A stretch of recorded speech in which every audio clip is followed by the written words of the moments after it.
Hello, we'll clarify the concept of negative capability today as espoused by Keats. In a letter in 1817, he had clarified that negative capability is the ability of a person, or we can say a poet or an artist, to remain in doubt, in uncertainties, in confusion, without an irritable reaching after fact and reason, which Shakespeare possessed to the maximum. And he finds problem with Coleridge for not possessing that. I hope you have understood, but I'll still explain it a bit more. Because there is an oxymoron here. Capability, we always associate it to some kind of a positivity, ability to do.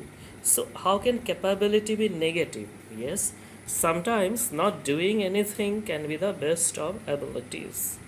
Just as a famous contemporary yogi has said, what is meditation?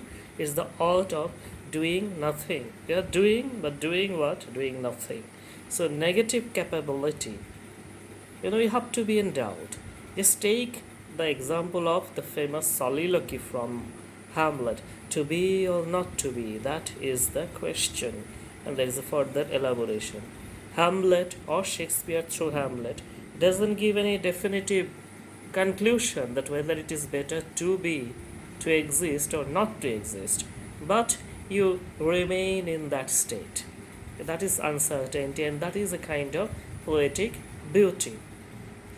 And this we can compare well to the concept of, in a way, aporia, given much later by Derrida. And Derrida said that in case of certain signs or words, when there are two contradictory meanings, two meanings which are contradictory, and that kind of thing can put the meaning of whole sentence or paragraph or even a book in such a state. This is of course my elaboration, that you cannot get the exact meaning. That is aporia. So he gives the example of the word pharmakon. In Greece, for example, pharmakon means both nectar and poison.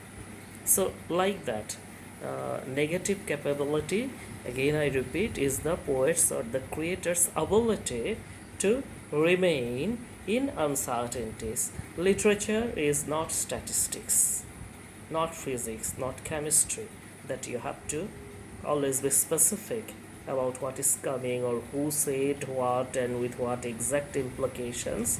So there is always this gray area. Yes, Keats was right. Shakespeare had it to the maximum. Thank you very much.